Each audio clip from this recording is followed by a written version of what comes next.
Okay, so I just finished season 2 of this show, and it's great, and I'm going to tell you why it's great. I want to talk to you about why the Owl House is awesome. So, um, I literally just finished season 2 like 30 seconds ago, so I want to get through how I feel while I'm still on this high, because damn, what an ending. And let's talk about it. So, let me talk about my history with this show really quick. So, I love the show Gravity Falls. I love it. I think it's one of the best animated shows of all time. It is in my top 5 shows ever, and I love it. It's probably like my favorite like animated show of all time, to be honest with you. And around the beginning of the pandemic, I rewatched every episode of the show. Literally, I rewatched the entire show from beginning to end, and I loved it. I thought it was great, and it reinvigorated my passion for like just animation, and it was wonderful. It was beautiful. I love the show. I love the ending. I love the humor. I love the music and the animation. It was all beautiful. So I was in such a Gravity Falls kick that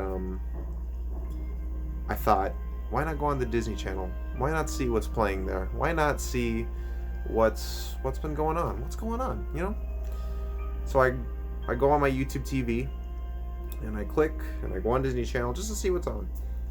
And on a whim, I see the Owl House is playing. And in my head, I'm thinking, what the hell is the Owl House? You know, I don't really keep up with, you know, like animation, stuff like that. So I didn't know what this was. And I saw the show, and I'm like, this looks kind of cool. It actually looks like it has a similar art style to like Gravity Falls and Steven Universe and all that. So I might check this out. I might check this show out. It seems kind of cool. And then I looked it up, and Alex Hirsch was one of the voices. He voiced King, and he's basically doing his Bill Cipher voice. And I was like, okay, I'm sold. I'm going to watch this show. And I watched the first episode, and I'm like, that was very good. And then COVID depression hit, and I didn't get around to watching this show until about the next year. Right before season 2 was about to premiere in June, I was like, okay, I need to get through this show. So I binged it with ferocity. I got through every episode, and I watched it, and I loved it. And I kept up with the season 2 as it was premiering new episodes. I'd watch every episode. And now season 2 is over, and I wanted to talk about the show before the third season comes out, because the third season is going to be the last one. It's going to be 3-hour-long specials. It's going to wrap the show up. It's going to be great, hopefully. But I want to talk about the show and how I feel about it. So, I love this show. I think it's great. I think it is. It's everything you'd want in a show like this. It's funny. It looks beautiful. The characters are great. I mean, it's not a perfect show. We'll get to some issues I have with it, but man, I really, really, really love this show, and I'm excited to talk to you why I absolutely adore it. So let's go into it. First off, characters. Man, this show has some great characters. You got Luce. Luce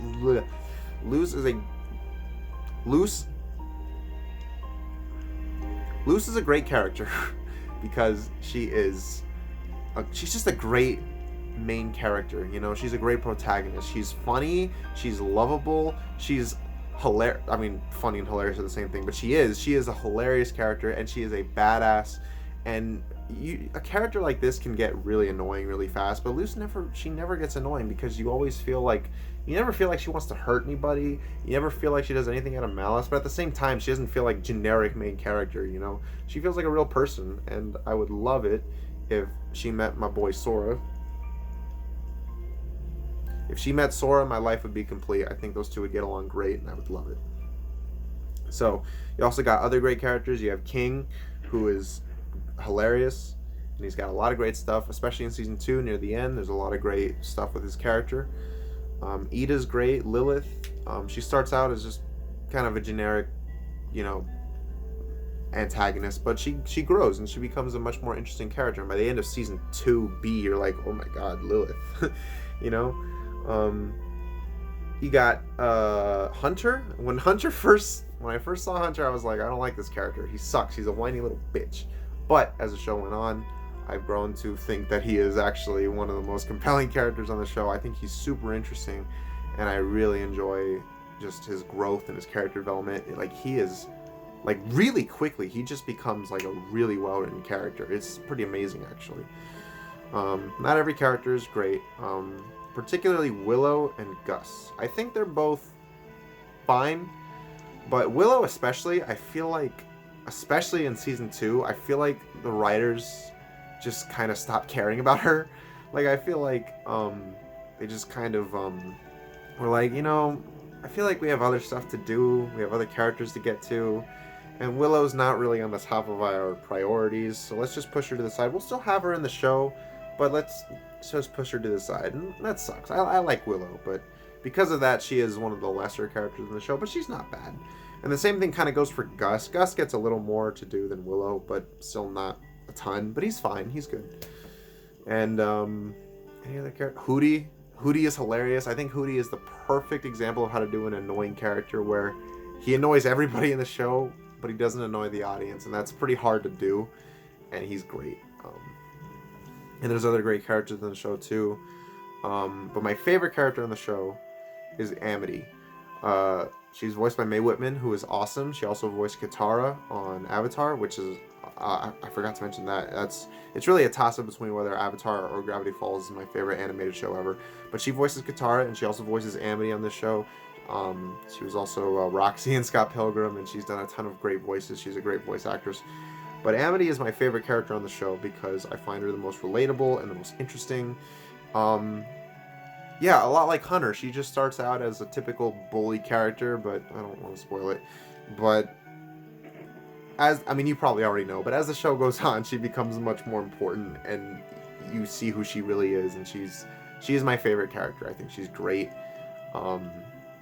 Yeah, I just find her to be awesome, and I really relate to her, and I love her. I think she's awesome. Yeah, season 1. Okay, let's get to some complaints. They're not like huge, don't you worry, but there are some issues with the show. And to be honest, I can't even say they're like legit issues. They're just kind of things you just kind of have to accept. For one, this is a Disney Channel show, and that means two things. Number one, this show can't like kill off major characters. I mean, it does kill people off, but it can't it can't be like Game of Thrones, it can't have like a red wedding type scene or anything like that. But it does. Sometimes you do get the sense that like the show kind of like you really get the sense that the show wants to be darker than it is, and it's not really the show's fault, but yeah, I mean, it does hold the show back a little bit, just a little bit, not too much. It's not a huge detriment. But then you have another issue with the show, which is that it has to be 20 episodes. And they even make fun of this in season 2. There's like a line, but like you get the sense that you're like, yeah, 20 episodes might be a little too much for a season. Because there's a few episodes in season 1, not so much in season 2. I think in season 2, every episode is either like just ranges from like all right to amazing. But in season 1, there are a few episodes where you're like, okay, you just got to get through it because they need an episode. Like there's an episode where King becomes an author. There's a Switch Bodies episode, and you're like, okay, it's a kid show. It's not. I wouldn't call it a kid show. I would call it a family show. It's a show for everybody. Anybody can enjoy the show, in my opinion. But yeah, I mean, listen, I don't want to seem like I'm, that guy on Turning Red who is like, why did this movie not have 9/11 in it? I don't want to sound like that guy. I don't want to sound like I'm expecting, like, a super dark, mature, bloody show out of the Owl House. You know what I mean? But I'm just saying that, really, just I feel like the fact that it's a Disney Channel show just does hold it back just a little bit. But I also think it makes it more impressive that the show is as compelling as it is. Yeah, let's get into some spoilers now. Just some spoilers. So, Amity and Luce's relationship is so well written and great. It's adorable, and yeah, that scene in season 1 where they have that dance is like super awesome. And in season 2, like everything about their relationship, like it feels real. Even though it's an animated show with witches and stuff, but it feels real. It feels like, people this age would have this kind of relationship, but you know that they love each other and they care about each other. It's great. It's great stuff. It's a great relationship. Like I said, Amity's my favorite character. I think she's awesome. And yeah, I love their relationship. Ida, especially in season 2, she has a lot of interesting stuff, particularly with this character named Rain. I find Rain to be a really, really cool character. I really think that when they first showed up, I was just kind of like, okay, whatever. But Rain actually does add a lot to the show, and I really like them. The villain of the show, Bellows, he's all right. He's all right. I don't know if he's dead, like if he's done, if he's not the villain of the show, and the Collector is the villain of the show now. But I mean, he might be. I don't know. Bellows is okay. He's kind of like Ozai, where he's like, yeah, he's not terrible, but he's just not super memorable. I mean, not every villain needs to be a Bill Cipher where they're super charismatic and they're super funny and they're making quips and stuff. But I think, Bellows, I think they could have had him just be a bit more intimidating. Like, just have him do, like, because throughout the show, he doesn't really do a lot until near the end, like his treatment of Hunter. But throughout the show, I never really got a sense where I'm like, yeah, this guy is super dangerous. You know what I mean? Until about like the very end, but I would have liked a little more of that as the show went on. But I still did a good job. He still does his job well. But I guess he's not the villain anymore. It's this new character named the Collector. I think the Collector is a lot of fun, and I'm looking forward to see what they do with the Collector in season 2. And what else? The show looks beautiful.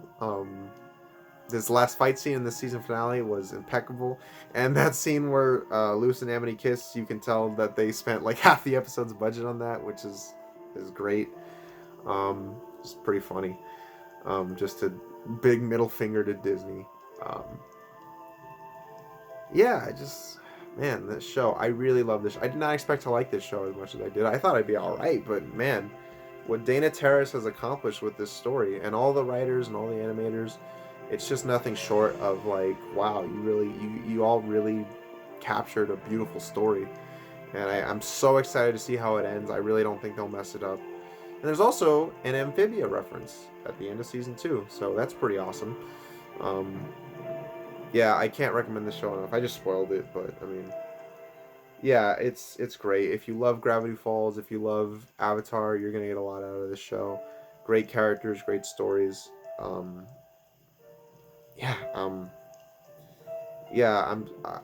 review the final season when that comes out. But yeah, The Owl House is a funny, imaginative, beautiful show. I have just a few issues with it, not a lot. But yeah, it's definitely one of my favorite shows on right now. It's up there with, honestly, it's up there with Better Call Saul and Barry, which I guess Better Call Saul's over, kind of, not really. And Barry's also a really good show, and I would put Owl House right up there with Barry. I'd put it on the A tier. So far, the show's not over yet, but I would give this show a really good 8 out of 10. And if they really stick the landing of these last 3 episodes, I think that it could easily bump up to a 9. And yeah, I can't recommend this show enough. I think it's a show that anybody can enjoy. And man, I'm excited to see how this show ends. I'm actually kind of sad that it's over. I'm actually sad that I don't really have anything to look forward to on my Saturdays. And also, Amity's mom is pretty hot.